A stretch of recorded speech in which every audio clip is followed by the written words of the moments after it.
First year की class में आज का टॉपिक है क्रोमोसोम, गुणसूत्र। और गुणसूत्र के पहले एक छोटी सी संरचना बता रहे या छोटा सा प्रकार बता रहे। आरएनए, डीएनए और आरएनए पढ़ाया था। आरएनए को आपको बताया था हमने कितने 3 प्रकार के, ट्रांसफर, राइबोसोमल और मैसेंजर आरएनए। थोड़ी सी उनके बारे में जानकारी। जो तीनों प्रकार का आरएनए होता है उसमें सबसे ज्यादा राइबोसोमल आरएनए लगभग 80%। जो आरएनए कहाँ पाया जाता है? न्यूक्लियस और साइटोप्लाज्म, पूरी कोशिका के अंदर फैला रहता है। डीएनए आपको पता है न्यूक्लियस में मोस्टली, थोड़ा बहुत क्लोरोप्लास्ट और माइटोकॉन्ड्रिया में थोड़ा थोड़ा पाया जाता है डीएनए। और दोनों क्या है, अंतर बताए थे। डीएनए में डीऑक्सी राइबोस शर्करा, आरएनए में राइबोस शर्करा। डीएनए अपने समान नए डीएनए और आरएनए का निर्माण करता, आरएनए में लक्षण नहीं पाया जाता। तो डीएनए तो बता दिया था। आरएनए के प्रकार, आरएनए के प्रकार में 3 प्रकार है, मैसेंजर, राइबोसोमल और ट्रांसफर। तो राइबोसोमल पाया जाता 80%, जो प्रोटीन संश्लेषण का मुख्य बिंदु है। राइबोसोम के द्वारा ये उपापचय क्रियाएं होती रहती है, एनाबोलिज्म और कैटाबोलिज्म।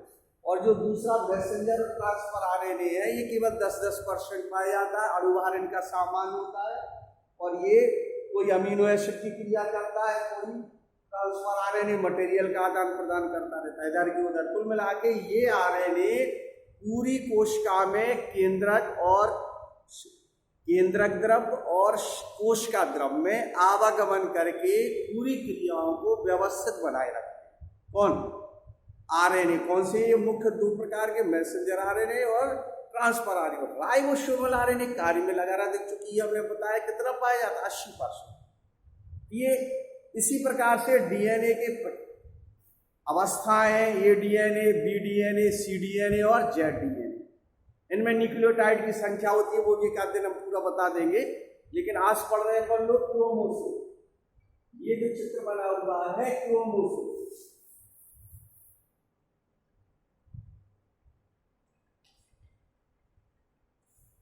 क्रोमोसोम संरचना लगभग सब लोग जानते हो। गुणसूत्र, कहते ना मनुष्य में 46 गुणसूत्र होते हैं। अब ये गुणसूत्र कहाँ पाए जाते हैं, सबसे महत्वपूर्ण बात है। गुणसूत्र जो अभी अपन लोग अगला चैप्टर पढ़ेंगे, समसूत्र विभाजन, अर्धसूत्री विभाजन। तो समसूत्री विभाजन ले लो या अर्धसूत्री, समसूत्री विभाजन ले लो तो अभी आपको क्या पढ़ना है? एक कोशिका से 2 कोशिका का निर्माण, प्रोफेज, मेटाफेज, एनाफेज, टीलोफेज और लास्ट में इंटरफेज।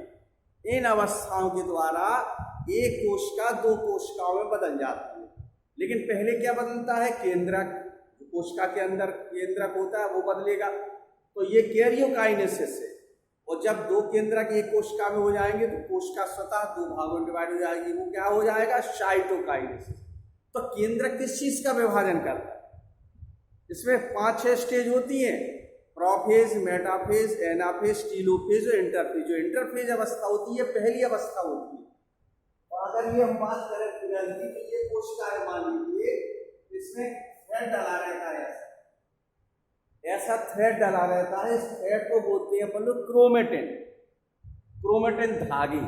और जैसे ही ये इंटरफेज से पहली अवस्था क्या आएगी? प्रोफेज। तो प्रोफेज में ये जो धागे हैं, जो थ्रेड है, ये क्रोमेटिन है। ये जो धागा है, जो ढेर सारा धागा डला, इसलिए इसका नाम क्रोमेटिन था। ये क्रोमेटिन का रूप किसमें आ जाता है? धागे के रूप में। यदि धागे अगली स्टेज में ये गुणसूत्र का रूप धारण कर लेते, प्रोफेज में धारण कर लेंगे। प्रोफेज में 3 अवस्था होंगी, अर्ली, मिडिल और लेट। मेटाफेज में ये बीच में पहुंच जाएंगे। एनाफेज में कुछ इस तरह अपनी पोल्स की और कुछ दूसरी पोल्स को। तो ये अगले चैप्टर में पढ़ेंगे। अपन लोग क्या पढ़ रहे हैं? क्रोमोसोम। तो अगर ये क्रोमोसोम की संरचना लियो, क्रोमोसोम करते क्या है? क्रोमोसोम एक पीढ़ी से दूसरी पीढ़ी में आधे गुणसूत्र मेल के, आधे फीमेल के, दोनों मिला के 46 होकर के अगली जनरेशन में जाते हैं। किसी को, चाहे वो किसी भी पौधे का हो, चाहे किसी जंतु का। गुणसूत्रों की संख्या आधे मेल के और आधे। गुणसूत्र या क्रोमोसोम के अंदर क्या जाता है? डीएनए आ रहे हैं। उन गुणसूत्रों के, गुणसूत्र क्या है? ये कवच है, ढक्कन है ऊपर के, लेकिन वो गुणसूत्रों में जाता क्या है? DNA RNA. जो हमने बताया था डीएनए एक जेनेटिक मटेरियल है, आनुवांशिक पदार्थ है। एक्सपेरिमेंट बताया था हमने आपको, एक पीढ़ी से दूसरी पीढ़ी। और डीएनए आरएनए में क्या है? जीन कारक। और जीन में क्या? Genetic code. ये जाता है एक पीढ़ी से। तो यानी गुणसूत्र तो केवल एक ढक्कन है, उसको इधर से ले जाने से दूसरी जगह ले जाने का। जैसे मान लो धमनी से ब्लड बहता है, तो धमनी क्या है? एक कवच है, ले जाने का रास्ता है। कौन जा रहा है? ब्लड। कोई भी है तो ये माध्यम है गुणसूत्र। लेकिन गुणसूत्र की संरचना देखते हैं हम, ये देखो ये संरचना। ऊपर की जो लेयर होती है पेलिकल की बनी होती है, इनसॉल्युबल इन वाटर। ये पेलिकल है ऊपर की, इसके अंदर थ्रेड डले हुए हैं ढेर सारे। इन भागों का नाम है क्रोमोनिमेटा।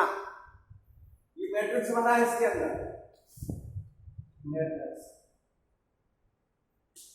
ये क्या भरा हुआ है? मैट्रिक्स पूरे। ये गुणसूत्र की संरचना, ये क्रोमोनिमेटा, ये वाला भाग। और इसके अंदर जो ये स्प्रिंग जैसी रचना दिखती है, इनका नाम है क्रोमोमियर्स।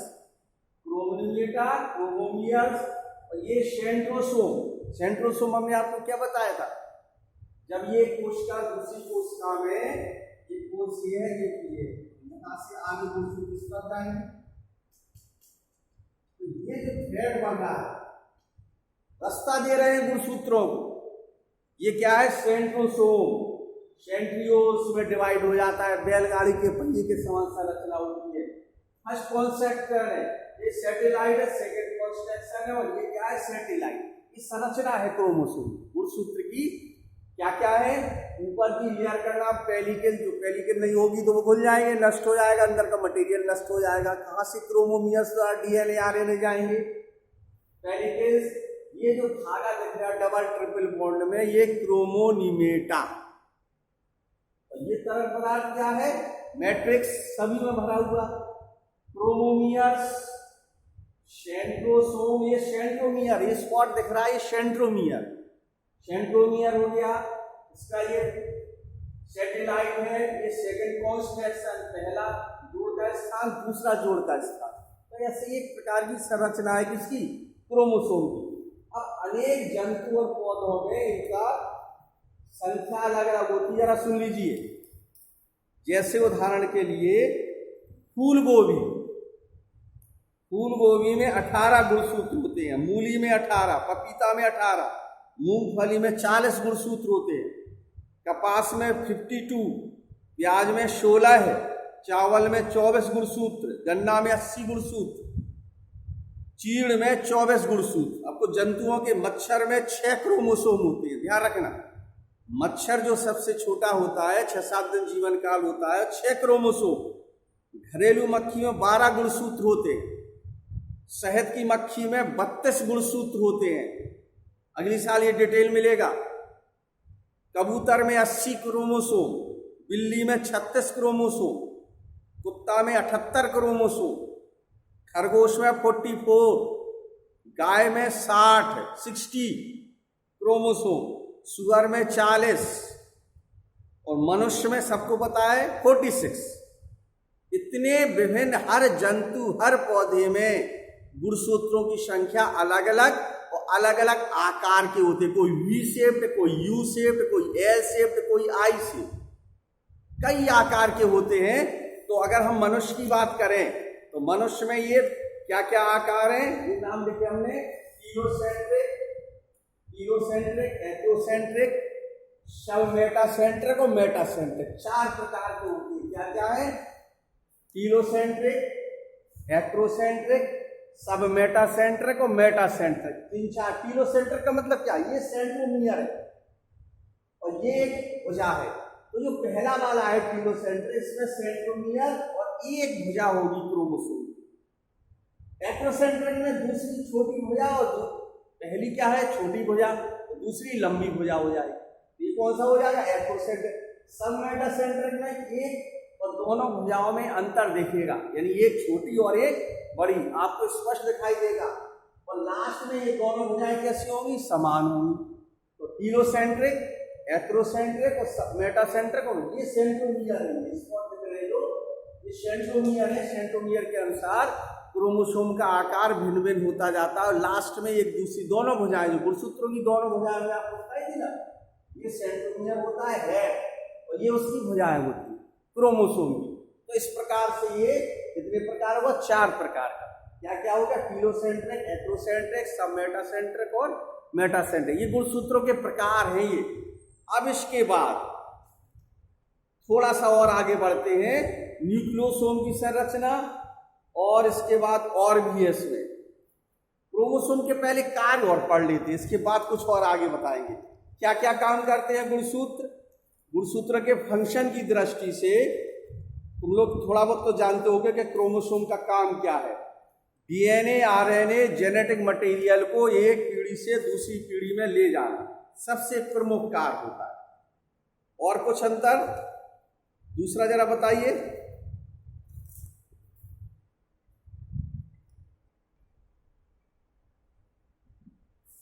तो क्रोमोसोम में फंक्शन की दृष्टि से हमने आपको अभी बताया, पहला काम क्या होता है, गुणसूत्र आनुवांशिक पदार्थों को एक पीढ़ी से दूसरी पीढ़ी में ले जाते हैं। बात सुन रहे कि नहीं, तो बात सही है एक से। दूसरा है सेल कोश का वृद्धि एवं कोश का विभाजन, cell growth and cell division में क्रोमोसोम प्रमुख भूमिका निभाते हैं, प्रमुख भूमिका निभाते हैं। लिंग निर्धारण में सेक्स डिटर्मिनेशन, मेल है कि फीमेल है, इसमें भी क्रोमोसोम कार्य करते हैं। उत्परिवर्तन, अचानक होने वाले परिवर्तन को क्या बोलते हैं, उत्परिवर्तन कहते हैं, इसमें भी क्रोमोसोम ही प्रमुख प्रधान होते हैं। सेक्स डिटर्मिनेशन एंड म्यूटेशन, विकास में भी एवोल्यूशन, एवोल्यूशन का मतलब क्या होता है, क्रमिक परिवर्तन, जीवों में होने वाले क्रमिक परिवर्तन को जैव विकास कहते हैं। जैसे आज से पहले क्या था, मनुष्य का निर्माण छछूंदर से हुआ था और छछूंदर से धीरे धीरे धीरे होमोसेपियंस बन गया। होमोसेपियंस के पहले जो 50,000 वर्ष पहले कौन था, क्रो-मैग्नन, जंगली आदमी।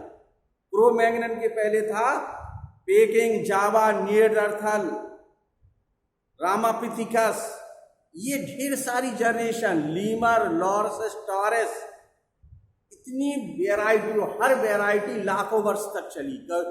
कई लाख वर्ष के बाद दूसरी स्टेज आई, तीसरी आई। तो जो होमोसेपियंस है, इसके पहले कौन सा मानव था, क्रो-मैग्नन मानव, और आगे 10-20 हजार वर्ष बाद ये होमोसेपियंस कैसे बदल जाएगा, होमो फ्यूचरन्स से बदल जाएगा।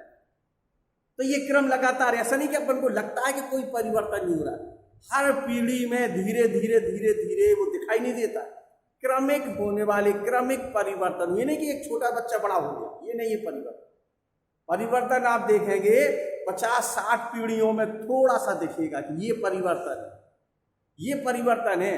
ऐसा नहीं है कि वो कोई आकार आकृति में परिवर्तन, जैसे अपनी 5 उंगलियां, अगर आप 10,000 वर्ष की तुलना करेंगे तो हो सकता है एक उंगली समाप्त हो जाए, ये हो जाए, ये हो जाए, या क्योंकि ये सब डिफरेंस है, ये जो पिन्ना होता है ये कम होता जाएगा धीरे धीरे। कई अंग हैं जो अवशेषी हो गए हैं, नष्ट हो गए हैं, कुछ वृद्धि कर रहे हैं। तो ये सब क्या है इसमें, ये तो क्रोमोसोम में सेल ग्रोथ, विकृतियां। कभी तुमने सुन लिया होगा कोई बच्चे ने जन्म लिया, वो उसकी 4 आंखें हैं, 3 हाथ हैं, कहीं कुछ है, और पता चला 6-7 महीने 10 दिन 2-4 घंटे या 2-4 दिन बाद वो मर गया। क्यों? क्योंकि गुणसूत्रों में अचानक जब वो चेंजिंग होती है, आधे मेल आधे फीमेल के, तो उस समय क्या हो जाता है, क्रोमोसोम कोई कहीं का कहीं लग जाता है।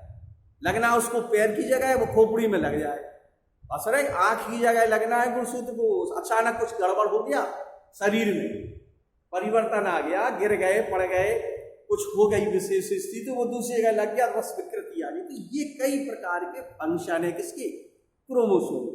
तो आज अपनों ने क्या संरचना पढ़ी, गुणसूत्र।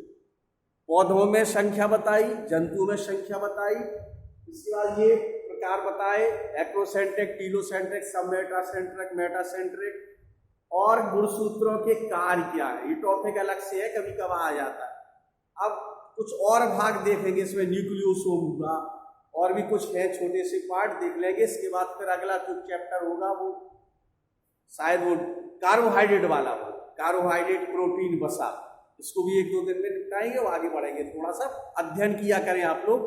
अगले टर्न पर हम प्रैक्टिकल फाइल बताएंगे कैसी खरीदना है आप, और उसमें क्या क्या बनाना, कैसे बनाना, ये हम कल बताएंगे आपको, इसलिए कल का वीडियो जरूर देखना। आज का तो ये हो चुका है, कल के वीडियो में प्रैक्टिकल से संबंधित कुछ बातचीत करेंगे।